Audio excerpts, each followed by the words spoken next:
Manasés el rey malvado que mató al profeta Isaías y a sus propios hijos.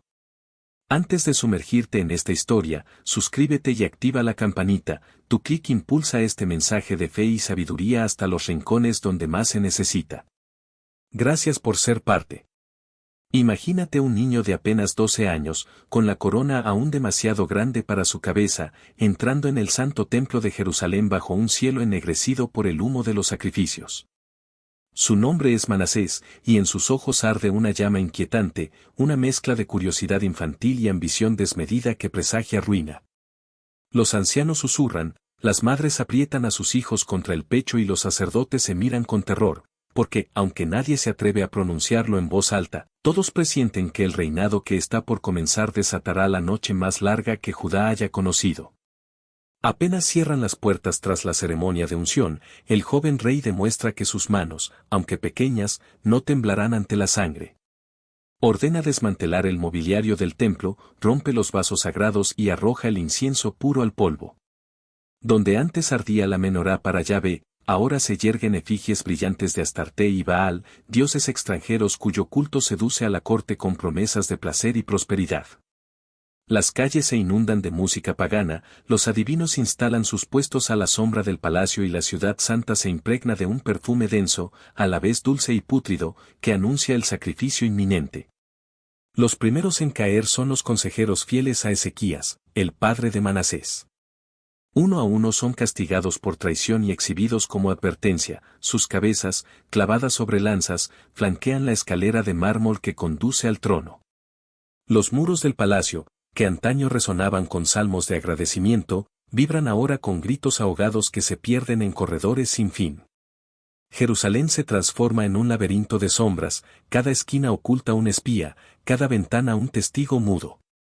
Bajo el hechizo de los embajadores asirios, Manasés firma tratados que vacían los tesoros del reino a cambio de una frágil paz. El oro sagrado desaparece del tesoro real para engrosar las arcas de Nínive y, a cambio, los sacerdotes de los dioses mesopotámicos reciben licencia para construir altares junto a la muralla occidental. El eco de los tambores babilónicos sofoca el sonido del sofar, la identidad de Judá, forjada en el desierto con Moisés, comienza a desvanecerse como un pergamino consumido por el fuego. Mientras la corte celebra banquetes interminables, Manasés se refugia en pasadizos subterráneos, fascinado por los sortilegios de los nigromantes. Un testigo anónimo relata que el rey, sosteniendo en sus manos diminutas un cráneo blanqueado, exigió escuchar los susurros del inframundo para conocer el futuro. Y cuando los muertos guardaron silencio, él los obligó a gritar mediante sacrificios impíos, primero aves, luego ovejas, finalmente niños cuyos llantos desgarraron el amanecer sobre el valle de Hinnom. La ciudad, paralizada por el terror, aprende a vivir con el horror cotidiano. Los comerciantes elevan estatuillas de bronce en sus mostradores, las madres, resignadas, tatúan símbolos de protección en la piel de sus primogénitos, los últimos levitas fieles huyen al desierto, llevando consigo los rollos sagrados que aún no han sido quemados. En cada esquina, un nuevo rumor aviva el miedo, que Manasés ordenará derribar los muros de la ciudad de David para erigir un gigantesco zigurate, que planea reescribir la Torá sustituyendo el nombre de Yahvé por el de Molec, que en sus pesadillas el propio rey se ve coronado con serpientes vivas que le susurran blasfemias. Pero el acto que sella irrevocablemente su infamia llega una noche sin luna, cuando Manasés convoca a la asamblea de los ancianos. Envuelto en un manto púrpura, anuncia la legalización de los sacrificios humanos para atraer la bendición cósmica. Sus palabras se hunden en la sala como cuchillos. Nadie se atreve a objetar, excepto un anciano de barba plateada que levanta un rollo profético y clama, «Maldito sea quien derrame sangre inocente».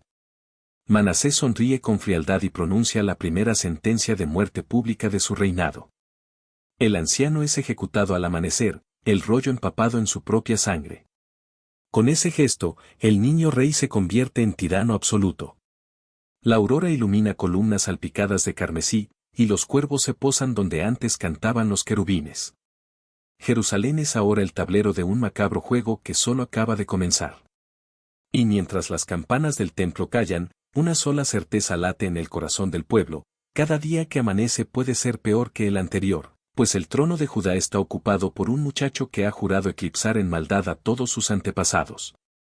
Los oráculos nocturnos afirmaban que el rey Ezequías, abuelo de Manasés, había sellado los portales del infierno con un cántico de gratitud a Yahvé. Su nieto, en cambio, rompió los sellos y colocó alfombras de púrpura para que los demonios entraran sin mancharse los pies. Dicen que la primera vez que el muchacho escuchó la palabra imperio en boca de un embajador asirio, sus pupilas se dilataron como un abismo recién abierto. Fue en ese mismo instante, al calor de un banquete donde el vino corría como un río carmesí, cuando decidió que la antigua fe de sus padres era demasiado frágil para sostener la gloria que él soñaba. Jerusalén, la ciudad de David, se convertiría en una Babilonia en miniatura y él sería su Nabucodonosor. Aquel deseo de grandeza nació en un jardín privado donde las rosas florecían bajo lámparas de aceite perfumado con nardo importado de Damasco. Allí, la reina madre, Efsibá, dicen algunos cronistas, aunque otros la llaman Mesulemu, entretenía a su hijo con cuentos de dioses alados, reyes que ascendían al cielo en carros de fuego y sacerdotisas que predecían la lluvia leyendo en las entrañas de un toro blanco. La brisa traía rumores de caravanas cargadas de especias, y cada relato sembraba en el corazón del joven rey la certeza de que el universo era demasiado vasto para confinarse a un solo templo y a un solo dios.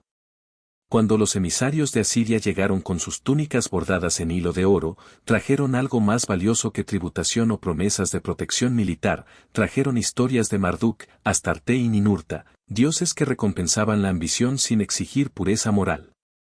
Manasés los escuchaba fascinado, mientras los escribas intentaban anotar aquellas mitologías en tablillas recién amasadas con arcilla del Jordán. Cada mito extranjero se convertía para él en una llave nueva, capaz de abrir otra cámara secreta de poder. Y así, la idolatría no se implantó solo por diplomacia, sino por un magnetismo cultural que deslumbraba a los aristócratas jóvenes deseosos de modernidad. La corte de Jerusalén cambió de idioma antes de cambiar de fe. Los niños nobles recibieron maestros de Akkad que les enseñaron astrología, álgebra lunar y maleficios susurrados en la lengua antigua de Ur. Los exorcismos hebreos fueron reemplazados por tablas astrales, los nombres de los ángeles se borraron para hacer sitio a constelaciones con colmillos. Cada eclipse se interpretaba como un mensaje personal de los dioses asirios, y el terror cósmico, más que la lógica, dictaba la política del reino. Los factores políticos también abonaron la corrupción. Después de la muerte de Ezequías, Judá quedó atrapada entre Egipto y Asiria como una gacela entre leones. Los ministros pragmáticos susurraron que aliarse con el poder más fuerte era la única manera de sobrevivir, y el más fuerte, en aquel tiempo, era Asiria. Aceptar sus dioses se volvió parte del tratado implícito. Manasés firmó convenios que prometían caravanas de hierro, caballos de guerra y mercenarios Casdim a cambio de arcas repletas de plata del templo. Pero la protección tenía un precio psicológico. Jerusalén debía parecerse cada vez más a Nínive para no irritar al coloso oriental. Detrás de la diplomacia brillaba la codicia personal. Manasés descubrió que las ceremonias paganas eran perfectas para legalizar lujos prohibitivos. El culto a la fertilidad exigía vino en cantidades absurdas, y el vino llegaba en toneles decorados con lapislázuli. Los ritos de sacrificio necesitaban telas escarlatas que solo Tiro podía proveer. Los oráculos pedían gemas de silicia para canalizar visiones. Todo ello fluía hacia los almacenes reales mientras el pueblo soportaba impuestos crecientes. La corrupción espiritual y la económica marchaban tomadas de la mano, volviendo indistinguible la frontera entre blasfemia y explotación. No faltó la ciencia sin conciencia. Los alquimistas fenicios, protegidos por Manasés, instalaron laboratorios secretos debajo de la colina del Ofel. Allí destilaban brebajes que prometían prolongar la juventud, aumentar la potencia guerrera y abrir los ojos espirituales del soberano. Algunos rumores aseguran que el rey se sometió a experimentos con polvo de meteorito y venenos diluidos en leche de cabra. Nadie sabe cuántos esclavos murieron probando aquellos elixires antes de que el monarca se atreviera a beberlos. La presión social también jugó su papel. Los campesinos de las colinas de Judá habían conservado tradiciones sincréticas desde tiempos remotos, pequeños ídolos de barro enterrados junto a los olivos para asegurar buenas cosechas. Bajo Ezequías, esos cultos domésticos eran clandestinos, con Manasés, se convirtieron en ley. El rey legalizó los lugares altos, santuarios campestres donde el incienso se mezclaba con la voz de los juglares.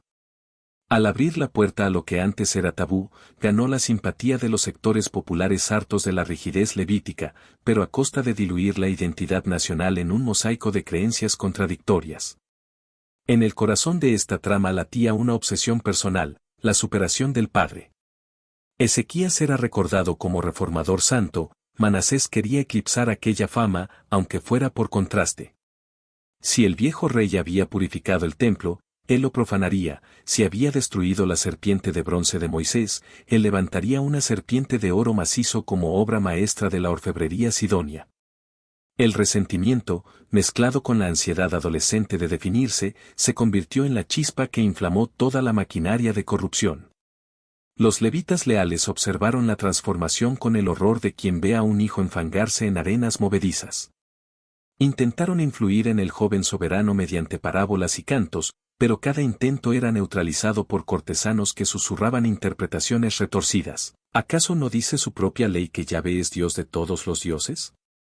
Entonces, ¿por qué temer convocar a unos cuantos más? Y así, línea tras línea, la Torá se convertía en un pergamino ambiguo cuando pasaba por las manos de escribas comprados.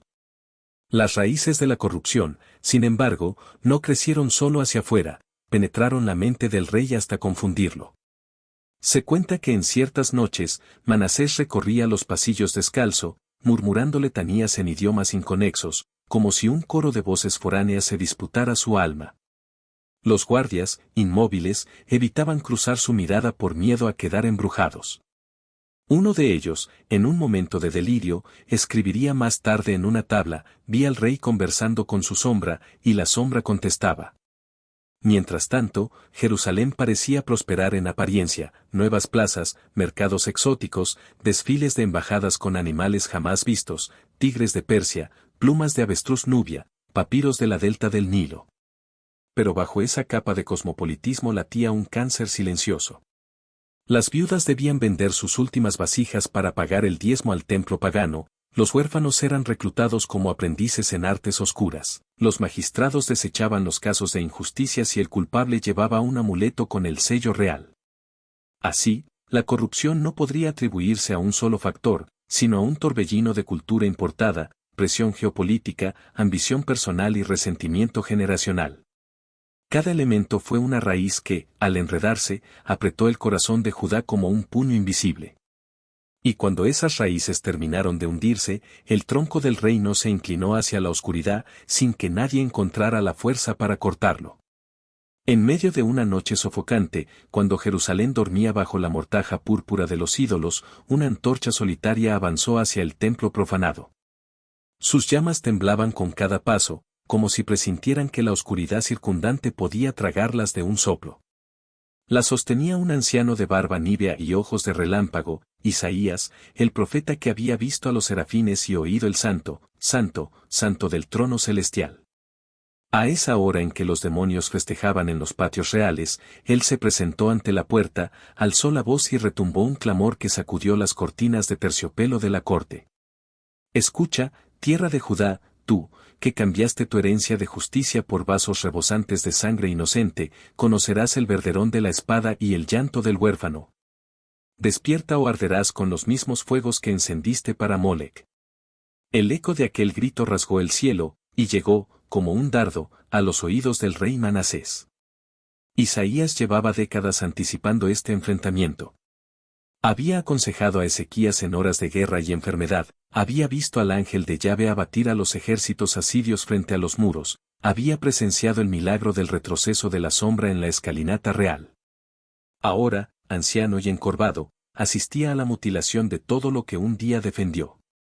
Sus escritos, escondidos en canastas de barro, describían visiones de un reino de paz futura, pero la realidad que se cernía sobre Jerusalén era de ceniza.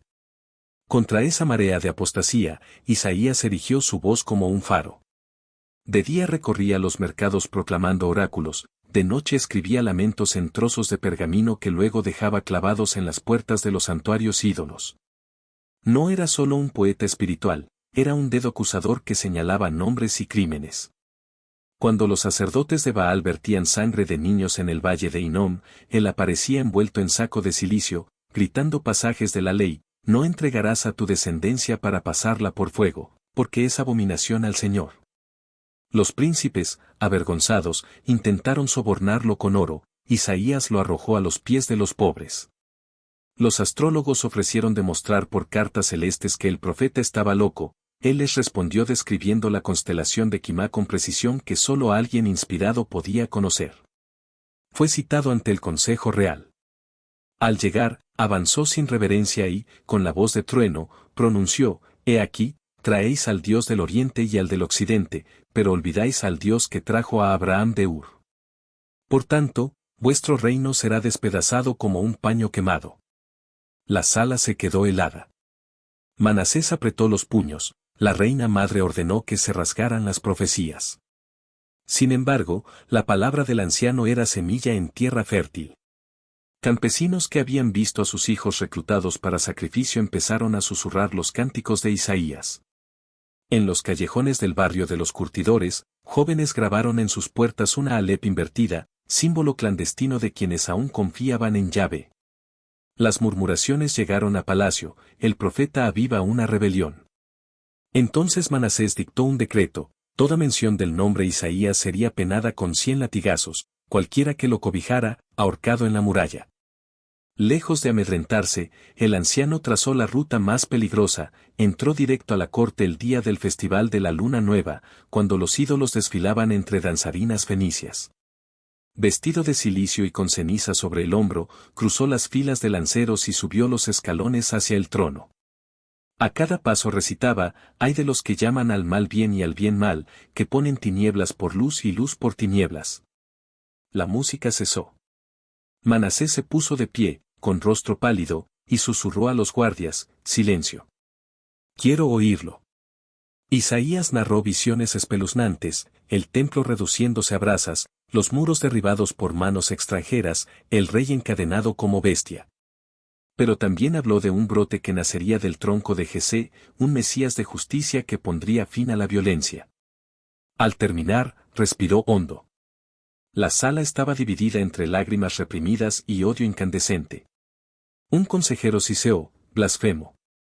Otro, tembloroso, quiso besar la mano del profeta. Manasés fingió serenidad y ofreció a Isaías un asiento de honor para dialogar. El anciano se negó.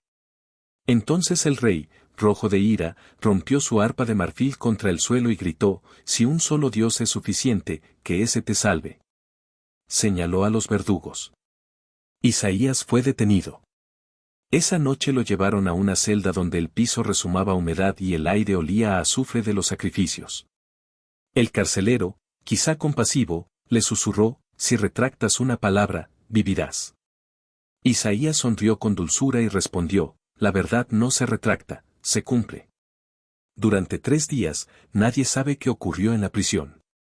Algunos dicen que ángeles con lenguas encendidas visitaron al profeta, otros, que los fantasmas de los niños sacrificados le revelaron secretos del futuro. Lo cierto es que, al amanecer del 4.º día, el anciano salió escoltado rumbo al bosque de cedros, donde Manasés tenía preparado un espectáculo para advertencia pública: el terrible martirio que sellaría la historia de ambos. Las últimas palabras registradas de Isaías retumbaron ante la multitud: «El hacha está puesta a la raíz del árbol. Cortadme si queréis, pero otro retoño brotará, y su sombra cubrirá la tierra». El verdugo tembló. Manasés hizo un gesto. Así comenzó la atrocidad que el mundo recordaría por siglos, pero su eco de valor ya recorría Jerusalén, encendiendo brasas de esperanza en los corazones oprimidos. Al pie de los cedros milenarios, donde el viento suele cantar plegarias antiguas, se alzó un cadalso hecho de hierro y silencio. Las sogas, empapadas en resina, despedían un olor dulzón que atraía enjambres de moscas antes de que la sangre siquiera corriera. En el centro, 2 tablones huecos esperaban a su víctima, abiertos como las fauces de un monstruo prestado de las pesadillas asirias.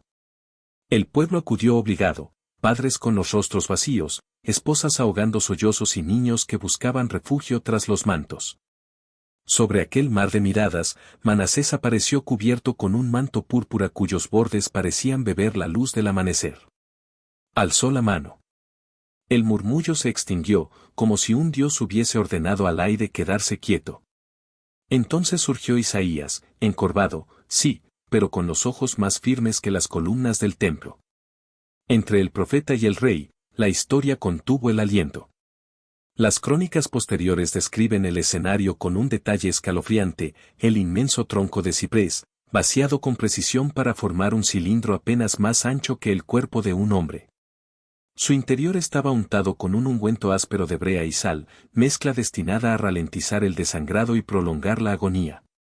Dos verdugos cusitas, elegidos por su fuerza y ajenidad al conflicto religioso, sostenían una sierra dentada con empuñaduras de marfil tallado.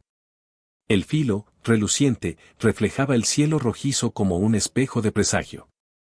Antes de introducirlo en el tronco, Isaías levantó la voz por última vez. No era un grito de protesta, fue un susurro de esperanza que, sin embargo, atravesó la multitud. El Señor encenderá una llama en los corazones de los que hoy tiemblan, y los huesos secos volverán a la vida. Muchos afirmaron que, al escucharlo, sintieron como una corriente, leve pero indiscutible, recorría el aire, levantando motas de polvo que danzaron alrededor de sus sandalias. El primer golpe de la sierra desgarró tanto la madera como un clamor colectivo. Algunos voltearon la mirada, otros, incapaces de moverse, quedaron hipnotizados por la escena. Manasés observaba con los labios apretados, pero sus pupilas temblaban, necesitaba ver la derrota total de la profecía, como si el silencio del anciano pudiera, al fin, acallar las voces que lo atormentaban de madrugada. Sin embargo, aquella carnicería no destruyó la palabra, sino que la propagó. Cada chasquido del metal contra la resina llevaba el eco de los oráculos de Isaías a los callejones y patios interiores. ¡Ay de la nación pecadora!, parecía retumbar con cada vaivén del serrucho. Dicen que, entre los espectadores, un escriba anónimo mantuvo los ojos abiertos durante todo el suplicio para no olvidar el horror. Al caer la noche, transcribió su memoria en un rollo clandestino que circularía en secreto por generaciones, alimentando la llama de la resistencia espiritual. La ejecución duró horas. A cada pausa para limpiar la hoja, los sacerdotes de Baal entonaban cánticos que pretendían ahogar los lamentos de los fieles. Pero la misma tierra parecía rechazar la injusticia. El viento cambió de dirección y llevó el humo de los altares paganos hacia las narices de los cortesanos, irritándoles los ojos hasta hacerlos llorar. Los cronistas asirios, presentes como observadores, anotaron aquello como mal augurio en sus tablillas. Cuando finalmente el tronco se dividió y el cuerpo del profeta cayó en dos, un silencio denso descendió sobre el claro. Manasés, con paso lento, se acercó. Tocó la sangre que manchaba la hierba y pintó con ella un pequeño círculo sobre su propia frente, imitando un ritual babilónico de purificación que, irónicamente, buscaba alejar la culpa. Pero la mancha no se secó, sino que se esparció como una lágrima de fuego, provocándole un escalofrío tan profundo que nadie dejó de notar su repentina palidez. En ese instante, escribiría más tarde un testigo, el rey pareció ver algo que nosotros no vimos, y dio un paso atrás como si el aire mismo lo hubiese empujado. La orden de incinerar los restos fue inmediata. Se levantó una pira de madera perfumada para disfrazar el hedor del sacrificio. No obstante, un grupo de discípulos de Isaías, aprovechando un tumulto, logró rescatar fragmentos de hueso y jirones de su túnica ensangrentada.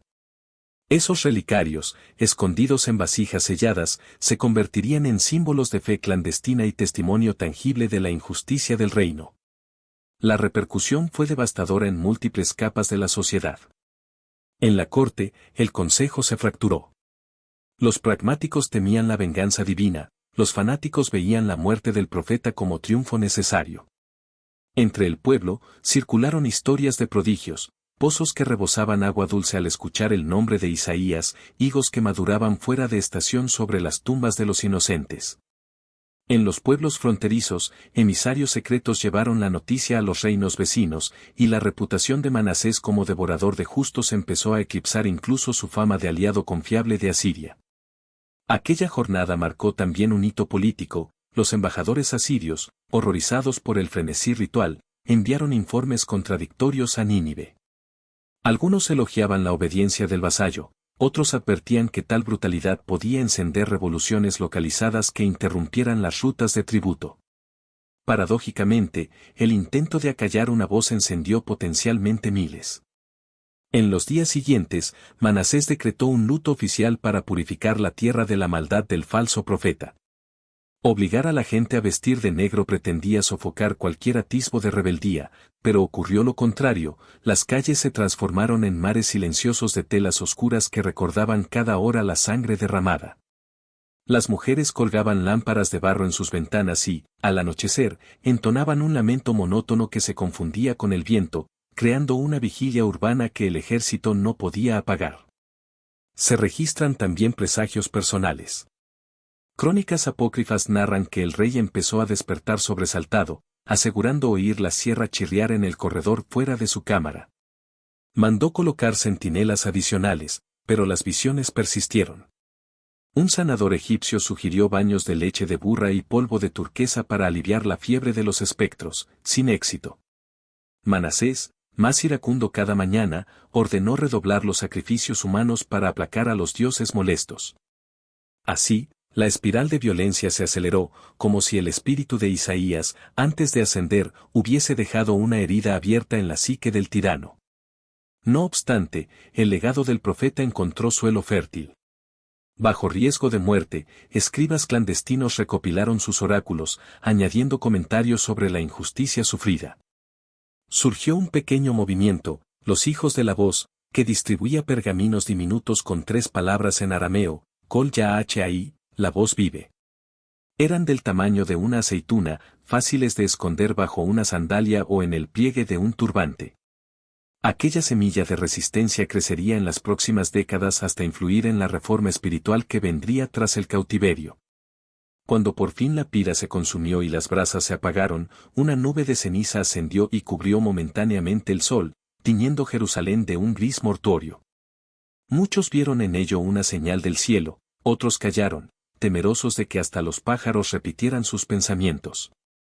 Pero adentro, muy adentro, el corazón del rey no había cambiado, la sangre de Isaías se mezcló con la tierra y, como él mismo profetizó, un día esa tierra daría fruto de justicia. Así concluyó el martirio que pretendía silenciar a la profecía y que, en cambio, la grabó sobre la piel de cada testigo.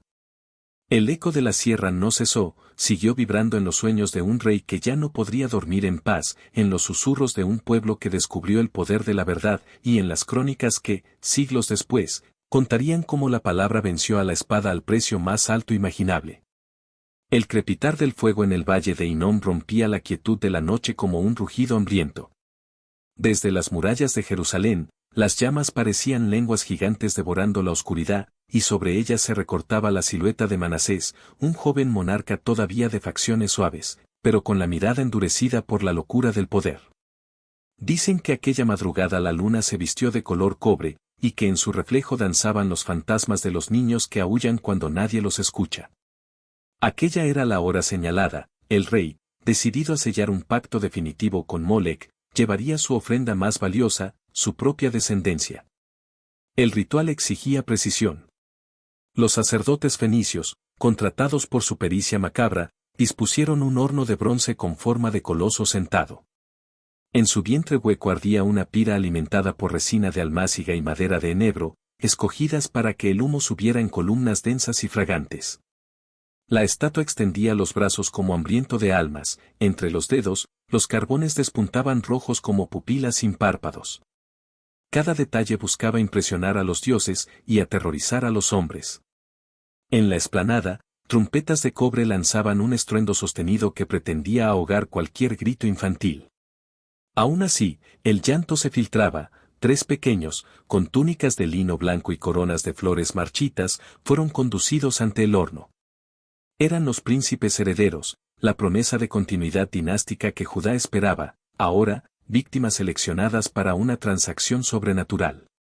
Las madres palaciegas, amas de leche, nodrizas y concubinas, se desmayaban a lo lejos, sujetadas por guardias que sabían que soltar un chillido equivalía a una sentencia de muerte. Manasés caminó hasta detenerse frente a sus hijos.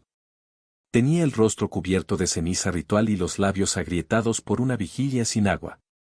Al ver a los niños temblar, un destello de duda cruzó sus ojos, pero el fuego reflejado en la coraza lo envolvió con una aureola demoníaca.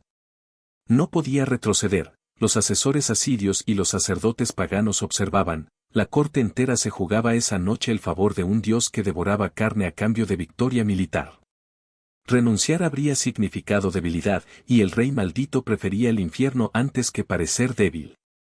El primero de los príncipes, apenas un niño de 6 inviernos, alzó la mirada.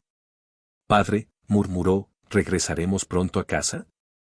La respiración de Manasés se volvió un jadeo. Alrededor, tambores marcaron un ritmo hipnótico que eliminaba la frontera entre plegaria y bramido de guerra. El sumo sacerdote levantó una daga de obsidiana y entonó palabras ininteligibles, invocando a Molec, Baal y toda deidad que comerciara crueldad por prosperidad. El rey extendió la mano. Se esperaba que él mismo depositara al niño sobre los brazos candentes del coloso. El metal ardía a más de 600 grados, al contacto, la carne se fundiría en segundos y los gritos serían absorbidos por el interior hueco, amplificados como una corneta de agonía. Manasés sintió la piel de su hijo, tibia y frágil como un pétalo. Un torrente de recuerdos, la primera risa, el balbuceo de la palabra Abba, los juegos en los jardines colgantes, explotó en su mente como chispas de yesca. Las rodillas le flaquearon. Un sacerdote susurró, «Si dudas ahora, el pacto se rompe». La multitud contuvo el aliento. En la tensión de un latido, el rey maldito cerró los ojos, apretó los dientes, y entregó. Un ulular desgarrador se mezcló con el soplido de las brasas. El olor a carne quemada ascendió como un muro invisible que hizo retroceder a todo salvo a él, cuyos sentidos parecían anestesiados por el frenesí. El segundo y el tercer hijo siguieron la misma ruta al abismo. Dicen las crónicas clandestinas que, en el último instante, la hermana mayor, apenas una niña, trató de interponerse, causando un breve caos. Fue apartada con violencia, y su llanto quedó grabado en el mármol de los escalones donde cayó de bruces. Algunos testigos juraron que, en ese preciso momento, la luna cubrió su rostro sanguinolento con una nube rápida, como si el cielo se negara a contemplar el horror. Consumado el sacrificio, los sacerdotes fenicios elevaron cánticos de victoria mientras echaban vino y aceite sobre las brasas, provocando un fogonazo que tiñó de verde y azul las lenguas de fuego. Según la superstición, esos colores anunciaban que los dioses aceptaban la ofrenda. Manasés, exhausto, alzó los brazos y proclamó que Judá se alzaría a alturas nunca vistas. Los cortesanos respondieron con vítores temblorosos, no de entusiasmo, sino de puro pavor a contradecir al monarca que acababa de asesinar su propia sangre. El eco de la profecía de Isaías resonó con más fuerza que nunca. El pueblo, testigo a distancia, comenzó a susurrar que los ríos se teñirían de rojo y que las murallas se agrietarían bajo el peso de la culpa. Aquella noche, en casas oscuras, ancianas que habían visto reyes ir y venir contaron viejas leyendas, cada vez que se derrama sangre inocente, la tierra se vuelve testigo y grita con terremotos. Y aunque los temblores no llegaron de inmediato, sí temblaban las almas. Mientras las brasas apagaban su furia, un mensajero llegó con informes militares, asaltos filisteos al sur, disturbios edomitas al este. El sacrificio, lejos de traer paz, parecía haber despertado nuevos enemigos. Manasés, preso de un vértigo que raspaba su razón, ordenó duplicar los tributos y reforzar los sacrificios. Pero la corte empezó a resquebrajarse, generales que habían entregado sus hijas como ofertas menores ahora temían que, algún día, el rey pidiera también su propia vida. En palacio, la reina madre se recluyó en una cámara tapizada de estrellas pintadas donde quemaba incienso de mirra día y noche, murmurando letanías inconexas. Se dice que, al acariciar los juguetes abandonados por sus nietos, sus uñas se hundían en la madera con tal fuerza que brotaban astillas sangrientas. Ni los banquetes ni las danzas fenicias lograban acallar esos fantasmas. Cada corredor adquirió eco de risas infantiles que no estaban allí, las sombras parecían alargarse como brazos que buscaban algo perdido. En el corazón del templo profanado, una grieta apareció en el suelo sagrado, justo debajo del altar de Astarte. Los sacerdotes interpretaron aquello como la boca de la diosa, dispuesta a tragarse más víctimas. Otros vieron presagio de ira divina. El rumor se propagó a las aldeas, la tierra no soporta el peso de tanta sangre real. Campesinos comenzaron a notar que el rocío mañanero olía a hierro, que las vacas parían terneros sin aliento, que los olivos rezumaban savia rojiza. La superstición alimentó la paranoia, y la paranoia alimentó la rebelión.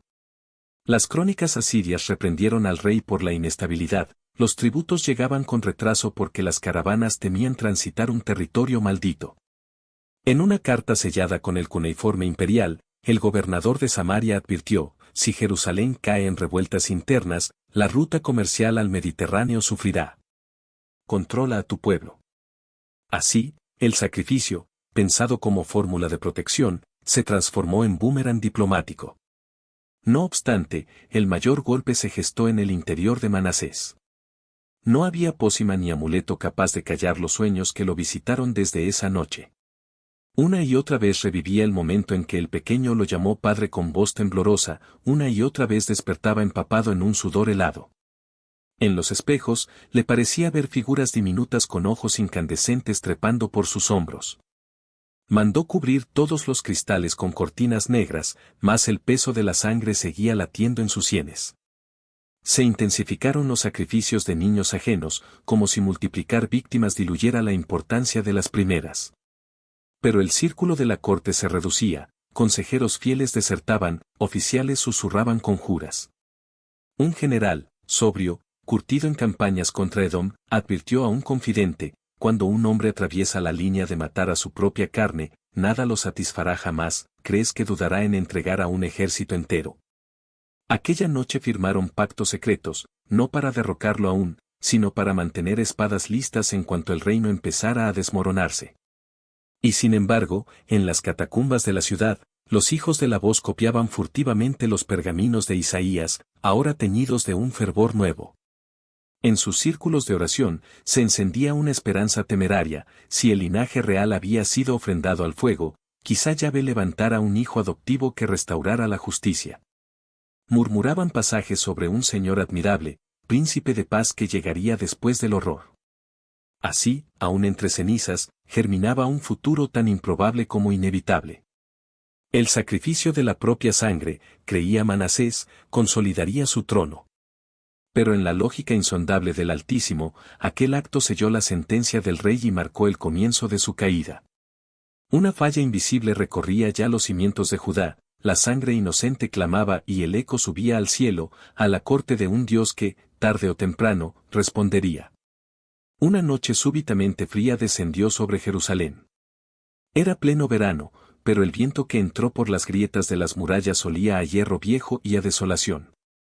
Los centinelas, ateridos, juraron ver relámpagos azules rasgando un cielo sin nubes, como espadas encendidas.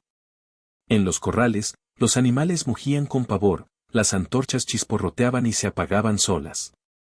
Los ancianos recordaron entonces un antiguo presagio de Isaías, el día vendrá sin anunciarse, y la mano del Altísimo se estirará contra el orgullo de los reyes. Manasés, insomne, sintió ese soplo gélido filtrarse bajo las pesadas cortinas de su alcoba, y comprendió, demasiado tarde, que aquella era la hora señalada para el juicio. Las murallas orientales fueron las primeras en temblar. A lo lejos se divisaban estandartes de color ocre, marcados con la estrella de 8 puntas de Asiria. Tropas enteras, arqueros, infantería pesada, carros de hierro, se desplegaban con eficiencia aterradora. Los comandantes judíos corrieron a palacio con las noticias, pero hallaron al rey sumido en un trance febril, farfullando con la lengua entumecida por la cicuta ritual de sus sanadores fenicios. Fue la reina madre quien expidió la orden de movilizar a la milicia. Aún así, los soldados salieron a regañadientes, muchos llevaban semanas sin paga y temían luchar por un monarca que sacrificaba a sus propios hijos. El asedio no fue prolongado, fue quirúrgico. Los arietes asirios, enormes bestias de madera revestidas de bronce, golpearon las puertas como martillos divinos. Del interior de la ciudad apenas se alzó una defensa simbólica, la moral estaba tan quebrada que algunos vigías abrieron los portones a cambio de la promesa de salvoconductos. Otros, inspirados por los hijos de la voz, resistieron un instante, pero los proyectiles incendiarios con pez hirviendo pulverizaron su coraje.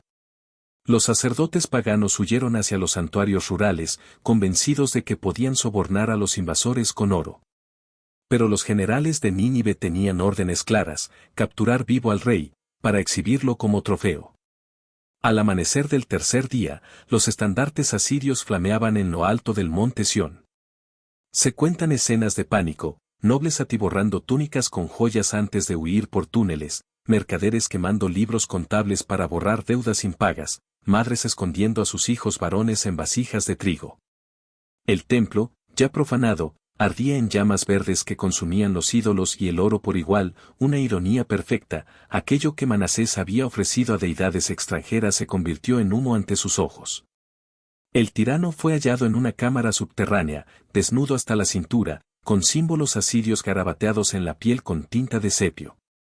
A su lado yacían amuletos rotos y cuencos con sangre coagulada de sacrificios recientes. Cuentan que, al sentir los pasos enemigos, intentó recitar un conjuro de protección, pero la voz se le quebró cuando vio relucir los grilletes de bronce. Lo encadenaron con una argolla a través del tabique nasal, castigo reservado a los reyes rebeldes, y lo sacaron tirando de una cuerda como a un toro cautivo. El pueblo, reunido en silencio, no vitoreó ni lloró, solo miró con ojos secos el espectáculo de su caída. El viaje a Nínive fue un viacrucis de humillaciones. Manasés marchó descalzo sobre caminos pedregosos, expuesto al sol abrasador y a la burla de aldeanos que arrojaban polvo y ceniza sobre su cabeza. Cada parada revelaba el último grado de su degradación. En Damasco, le afeitaron la mitad de la barba; en Harrán, le colgaron campanillas para que se oyera su paso como el de un animal; en Carquemis, lo exhibieron dentro de una jaula mientras juglares relataban la historia de cómo había asesinado a sus hijos.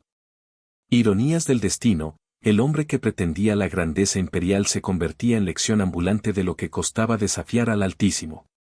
Al llegar a la capital asiria, lo condujeron al palacio de Sennacherib II, un laberinto de mármol blanco y obeliscos cubiertos de escritura cuneiforme.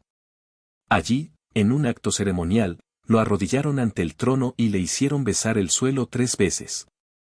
Con voz fría, el gran rey dictó sentencia: Judá permanecería como estado vasallo, pero regido por edictos directos de Nínive. Manasés quedaría recluido en una mazmorra sin luz para meditar sobre sus crímenes. No hubo ejecutores, porque la realeza asiria disfrutaba prolongar el tormento. El hecho de que Judá siguiera aportando tributo resultaba más útil que un cadáver colgando de las murallas. La prisión era una cisterna seca bajo la ciudad. Goteos perpetuos dibujaban círculos de humedad en la roca, y el aire olía a sal mezclada con herrumbre.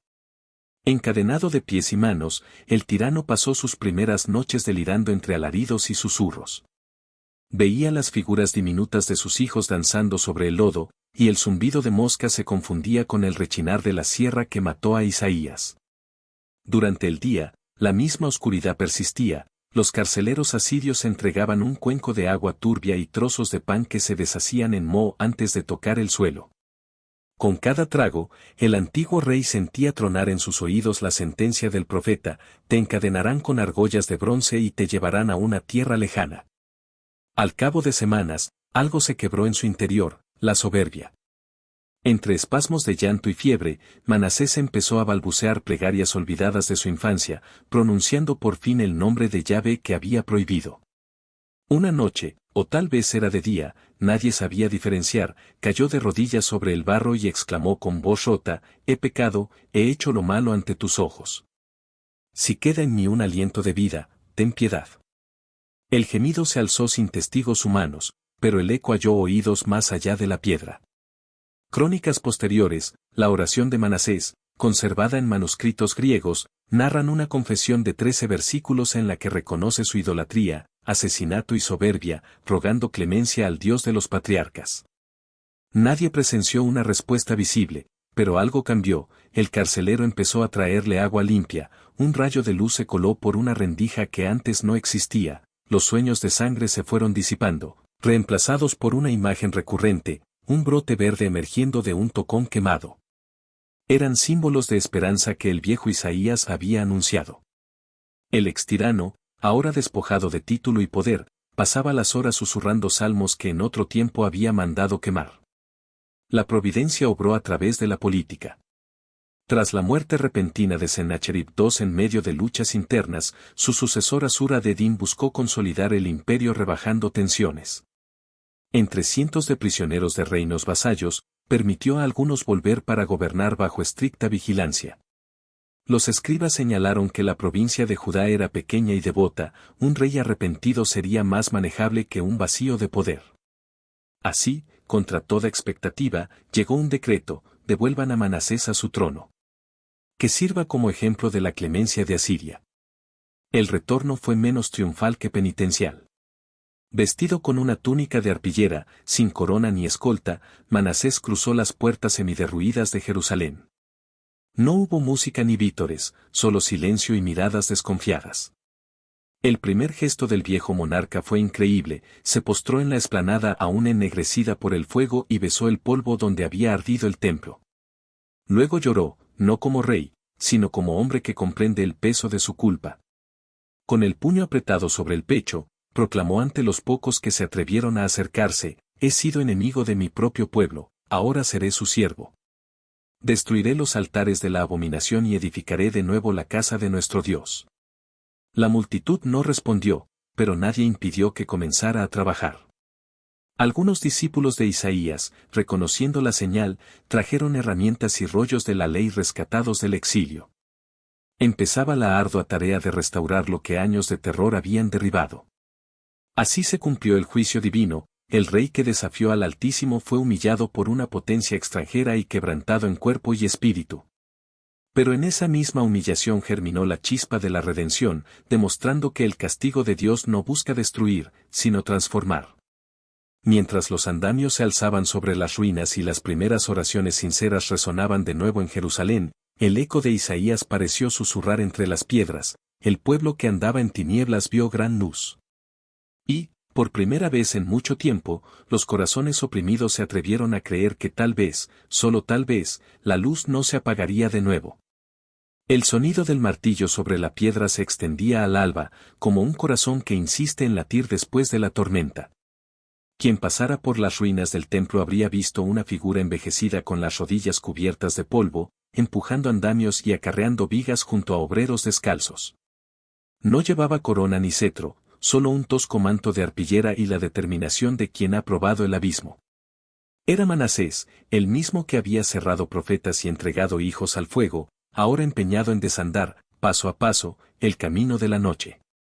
Pero a cada golpe de cincel que devolvía dignidad al santuario, el eco de sus crímenes vibraba en los muros, la ciudad entera respiraba con recelo, preguntándose si el monstruo roto podía volverse hombre de nuevo.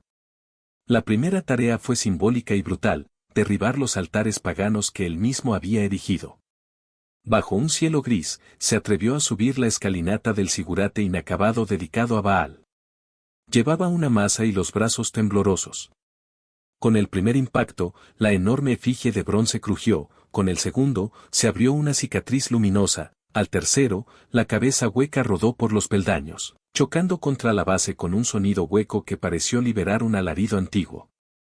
Aquel estrépito despertó vecinos adormecidos por años de miedo: algunos aplaudieron, otros se santiguaron, otros huyeron como si temieran la venganza de los ídolos caídos. Luego vino la restitución económica. Ordenó que los tesoros sacados del templo, los pocos que no se habían fundido en las forjas asirias o consumido en orgías de oro, fueran devueltos a los levitas. Vendió vasijas palaciegas, alfombras de Tiro, incluso parte de sus caballerizas, para comprar madera de cedro y bloques de mármol que reemplazaran lo profanado. Los escribas, escépticos, anotaban cada transacción, esperando un tropiezo que confirmara su cinismo. Pero el extirano cumplía: por cada ídolo derrocado, levantaba una columna; por cada patio manchado de sangre, plantaba un olivo. La reforma espiritual fue aún más ardua. Convocó a los hijos de la voz, aquellos seguidores clandestinos de Isaías, y les pidió que recitaran en público los rollos prohibidos. Al principio dudaron, temían una trampa, pero la voz quebrada del rey, pidiendo perdón en nombre de los padres que devoraron a los hijos, derritió parte del hielo. Así, en la plaza principal, resonó de nuevo el «Santo, Santo, Santo», que Isaías oyera una vez en su visión celestial. La multitud escuchó en silencio reverente, muchos derramaron lágrimas, no solo por la belleza del poema, sino por la herida abierta que aquellas palabras revelaban. El juicio popular, sin embargo, no se borraba con decretos. Madres que habían perdido hijos en el valle de Hinnom cruzaban la calle para no mojar sus sandalias con la sombra de Manasés. Mercaderes que habían visto arruinados sus negocios durante los tributos asirios subían los precios cuando él enviaba emisarios. Algunos guerreros, recordando compañeros quemados vivos como ofrendas protectoras, juraron venganza en susurros tildados de traición. La ciudad convivía con un perdón frágil, sostenido por tablillas de barro recién cocidas, a la menor sacudida, podía resquebrajarse. Mientras tanto, la política exterior pendía de un hilo. Asiria toleraba la restauración religiosa mientras el tributo fluyera. Para cumplir, Manasés debió equilibrar reparaciones del templo y pagos al imperio. Implantó un sistema de contribución proporcional, los nobles pagarían 10 veces más que los campesinos. Por primera vez, la aristocracia sintió el peso de la corona que había sostenido. Hubo motines sofocados con firmeza, pero sin violencia letal, el rey viejo rehusaba derramar más sangre. Esto desconcertó a enemigos y partidarios por igual. Entre las grietas del pasado, brotaron inesperados signos de esperanza. Un año después del inicio de las obras, durante la fiesta de Sucot, el pueblo vio encenderse de nuevo lámparas de aceite en el atrio reconstruido. Las cuerdas de los levitas entonaron salmos y, según los cronistas, un viento dulce descendió del monte de los olivos, haciendo ondear las túnicas como alas. Aquella noche, ancianos que habían llorado la muerte de sus nietos contaron haber soñado con los niños cantando en un jardín sin fuego. No fue olvido, fue bálsamo. Pero la reparación personal de Manasés siguió hasta su último aliento. Se dice que cada mañana se presentaba anónimo en los barrios pobres con un cesto de trigo y un odre de vino, diciendo, no puedo devolver lo que arrebaté, pero puedo alimentar vuestro mañana. Su salud se deterioraba, cicatrices de antiguas torturas y la tuberculosis contraída en la mazmorra lo reducían a un espectro. Aún así, dirigía los coros matutinos con voz áspera y, al caer la tarde, tejía redes de lino para pescadores del Jordán, una penitencia que escogió porque adoraba el agua y temía el fuego. Finalmente, la muerte llegó sin pompa. Fue hallado sobre las piedras del pórtico, con una tabla de cedro a su lado, había escrito un salmo inédito, un lamento y una esperanza. Decía, en hebreo simple, aunque mis manos estén manchadas y mi aliento corrompido, tú, pastor de los sueños, puedes aún sembrar luz donde pisé tinieblas. Lo enterraron lejos de los reyes orgullosos, en un rincón del jardín real que tanto había profanado. Sobre su tumba plantaron un granado, con los años, aquel árbol dio frutos rojos como rubíes, y la gente empezó a llamar al lugar el vergel del perdón. El legado de Manasés quedó tejido de sombras y claridades. Moralmente, la memoria de sus crímenes siguió estremeciendo generaciones. Cada vez que un rey dudaba, los escribas advertían no repitas las obras del hijo de Ezequías.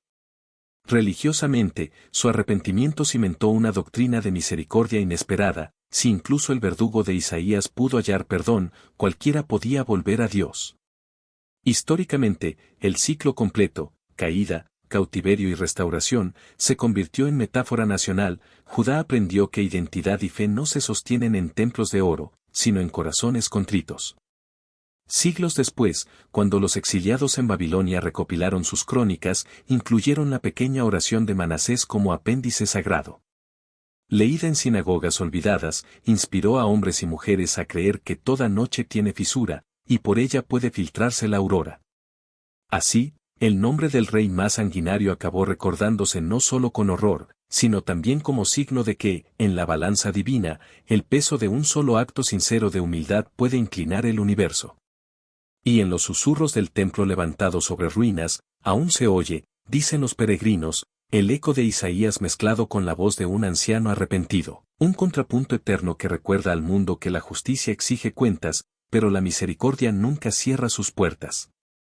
Si esta historia tocó tu corazón, déjanos tu comentario y comparte este video para que más personas descubran el poder de la fe y el amor verdadero. Gracias por estar con nosotros y nos vemos en la próxima historia.